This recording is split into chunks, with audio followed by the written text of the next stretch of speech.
సిద్ధాంతం అనే పేరు పెట్టి ఆ రాజుకి లేకపోతే ఆ రాజ్యాన్ని బ్రిటిష్ వాళ్ళకి అప్పగించేయాలి. పిల్లలు లేకపోతే ఎవరు దత్తత తీసుకోవడానికి లేదు. ఒకవేళ ఆడపిల్లలుగానే ఉంటే ఆ రాజ్యాన్ని ఆడవాళ్ళకి అప్పగించడానికి లేదు. ఆ రాజ్యాన్ని బ్రిటిష్ వాళ్ళకే అప్పగించాలి. ఇలాంటి అనేక తప్పులు పెట్టాలి చేసి రాజ్యాన్ని ఆక్రమించుకోవడానికి ప్రయత్నించారు. అందులో ఈ రాజ్యం ఝాన్సీ అనేటటువంటి రాజ్యం. ఇక్కడ లక్ష్మీబాయి అనేటటువంటి ఆమె నాన్నగారికి ఒకే ఏకైక కుమార్తె. ఆమెకి రాజ్యభారాన్ని అప్పగిస్తే ఈ రాజ్యాన్ని బ్రిటిష్ వాళ్ళు తిరిగి అప్పగించమని చెప్పినప్పుడు ఈమె మరి రెబల్ సిపాయిస్ అంటే అప్పటికే 1857లో మొట్టమొదటి స్వాతంత్ర సంగ్రామం, దాన్నే సిపాయిల తిరుగుబాటు అంటారు. ఆ తిరుగుబాటు ప్రారంభమైన సందర్భంలో బ్రిటిష్ వారికి ఎదురు తిరిగినటువంటి సైనికులతో కలిసి పోరాడినటువంటి వీర ఫలితం. జమీందారులు కానీ అక్కడక్కడ ప్రాంతీయ ఉద్యమాలు మాత్రమే జరిగాయి. అల్లూరి సీతారామరాజు ట్రైబల్స్ కోసం ఫైట్ చేశాడు. బిర్సా ముండా చోటా నాగపూర్ ఏరియా ట్రైబల్స్ కోసం పనిచేయడు. వాటిని సప్రెస్ చేసేసారు బ్రిటిష్ వాడు. చాలా చిన్న ఉద్యమాలు కాబట్టి ఆ నాయకుడిని చంపేయడంతో ఆ ఉద్యమాల నుండి సర్ప్లస్ అయిపోయింది. కానీ ఇది ఉవ్వెత్తులు లేచినటువంటి ఉద్యమం ఈ 1870. ఈ రోజు సార్ చెప్పిన చరిత్ర పాఠం చాలా బాగుంది కదరా.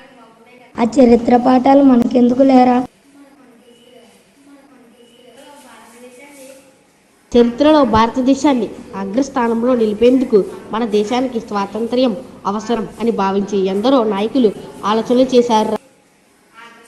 అవునురా, బ్రిటిష్ వారితో చర్చలు జరిపిన వారు కొందరైతే వారికి సహకరించిన వారు, వారితో పోరాడిన వారు ఉన్నారురా.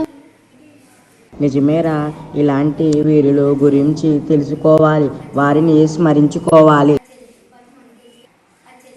అవును నిజమేరా, అలాంటి వారిని ఆదర్శంగా తీసుకొని వారి అడుగుజాడలలో నడవాలి. అలాంటి వీరుల వీర నారీమణుల వీరగాథలు కొన్ని మన స్నేహితులు వారి మాటల్లో చెబుతారు, విందామా? బ్రిటిష్ వారిని శాంతియుతంగా అహింసే తన ఆయుధంగా చేసుకుని పోరాడి దేశ స్వాతంత్రం సంపాదించడంలో కీలక పాత్ర వహించారు మహాత్మా గాంధీ. అందుకే ఆయనను జాతిపితగా గౌరవిస్తాం. భగత్ సింగ్ జననం సెప్టెంబర్ 28, 1907. మరణం మార్చి 23, 1931.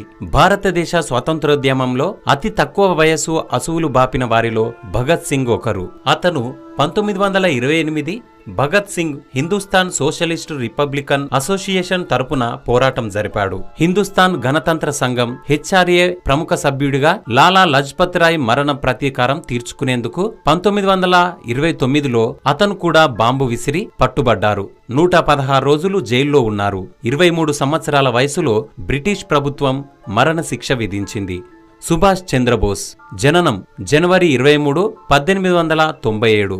మరణం ఆగస్టు 18, 1945. దేశానికి స్వతంత్రం రావాలంటే శాంతియుతంగా పోరాడితే లాభం లేదని సైన్యాన్ని ఏర్పాటు చేసి బ్రిటిష్ వారిని ఎదిరించాలని ఆజాద్ హింద్ ఫౌజ్ అనే ఓ సైన్యాన్ని ఏర్పాటు చేసి బ్రిటిష్ వాళ్లను గజగజలాడించారు. విమాన ప్రమాదంలో మరణించినట్లుగా చాలా మంది అంటారు. ఇది ఇంకా మిస్టరీగానే మిగిలిపోయింది.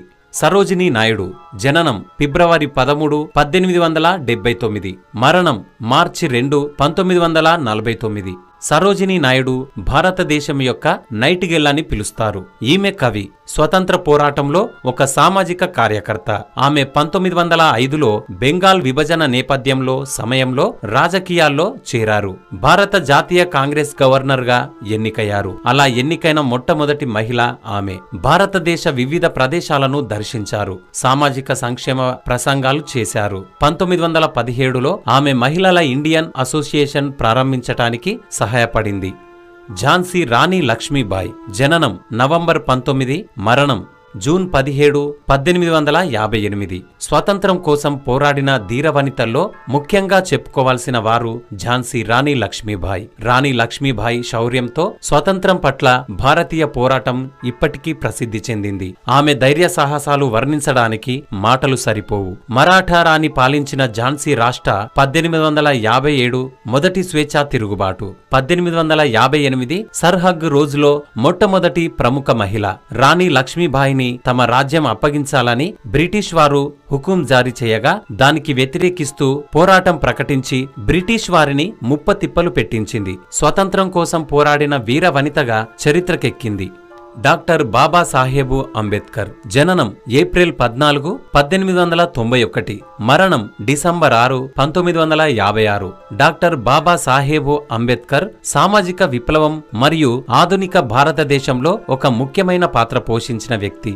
భారత రాజ్యాంగం రూపొందించారు. ఇతర నిమ్న కులాల ప్రజలకు సహాయం మరియు కుల వ్యవస్థపై పోరాడడానికి సహాయపడ్డారు. డాక్టర్ అంబేద్కర్ భారతదేశం మొట్టమొదటి న్యాయశాఖ మంత్రి చేసిన వ్యక్తి. బాబాసాహెబు దళితుల సామాజిక వివక్ష వ్యతిరేకంగా పోరాడి మరియు మహిళలు మరియు కార్మికుల హక్కులను మద్దతు. మన స్నేహితులు చాలా మంచి విషయాలు తెలియజేశారు. మనం కూడా మరికొందరికి తెలియజేసి మన దేశ కీర్తిని పెంచుదాం.